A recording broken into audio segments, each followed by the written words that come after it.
নরসিংদী জেলার মাধবদীর মহিষাসুরা ইউনিয়ন পরিষদের চেয়ারম্যান মুফতি কাউসার ও তার পালিত সন্ত্রাসী বাহিনী দ্বারা সাংবাদিক নির্যাতনের প্রতিবাদে ৯ সেপ্টেম্বর মঙ্গলবার দুপুর ১২টায় মাধবদী প্রেস ক্লাবের সামনে মানববন্ধন অনুষ্ঠিত হয়েছে। গত ৮ সেপ্টেম্বর সোমবার বিকেলে দৈনিক যুগান্তর পত্রিকার মাধবদী প্রতিনিধি মোহাম্মদ জাকারিয়া, আনন্দ টেলিভিশনের জেলা প্রতিনিধি মোহাম্মদ মনিরুজ্জামান, নিউজ 21 টেলিভিশনের স্টাফ রিপোর্টার মোহাম্মদ শাহিন মিয়া তথ্য সংগ্রহের জন্য মহিষাসুরা ইউনিয়ন পরিষদে গেলে মহিষাসুরা ইউনিয়নের চেয়ারম্যান মুফতি কাউসার আহমেদের নেতৃত্বে সন্ত্রাসী বাহিনী দিয়ে হামলা চালিয়ে ক্যামেরা, প্রাতিষ্ঠানিক বোম, নগদ টাকা ছিনিয়ে নিয়ে মোটরসাইকেল ভাঙচুর করা হয়। মহিষাসুরা ইউনিয়ন পরিষদের চেয়ারম্যান মুফতি কাউসার আহমেদের নেতৃত্বে একটি হামলা হয়েছে।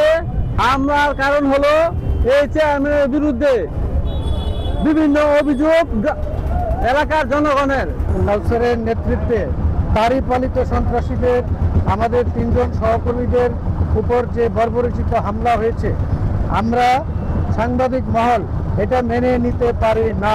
2 জন সাংবাদিককে আটকে রেখে সাদা কাগজে বন্ড সই নিয়েছে এবং নির্মমভাবে তাদের অত্যাচার করেছে। তাদের সংবাদ সংগ্রহের যে ইনস্ট্রুমেন্ট, মালামাল, সেগুলো লুট করেছে এবং অনেকভাবে নির্যাতন করেছে। কিন্তু একজন দায়িত্বশীল জায়গায় থেকে উনি সাংবাদিকদের সাথে যে আচরণ করেছেন, এটা কোনোভাবেই গ্রহণযোগ্য হতে পারে না। এখনো পর্যন্ত পুলিশ কেন একজনকে আইনের আওতায় আনতে পারেনি সেটা আমি জানি না। মানববন্ধনে অংশগ্রহণ করেন মাধবদী প্রেস ক্লাব, মাধবদী থানা প্রেস ক্লাব, নরসিংদী জেলা রিপোর্টার্স ক্লাব ও নরসিংদী জেলা সাংবাদিক ইউনিয়ন। মানববন্ধনে বক্তব্য রাখেন মাধবদী প্রেস ক্লাবের আহ্বায়ক মোহাম্মদ শেখ সাদি, নরসিংদী জেলা রিপোর্টার্স ক্লাবের সভাপতি শফিকুল ইসলাম রিপন, নরসিংদী জেলা সাংবাদিক ইউনিয়নের সভাপতি শাহাদত হোসেন রাজু, মাধবদী থানা প্রেস ক্লাবের সভাপতি আলামিন সরকার সহ অনেকে।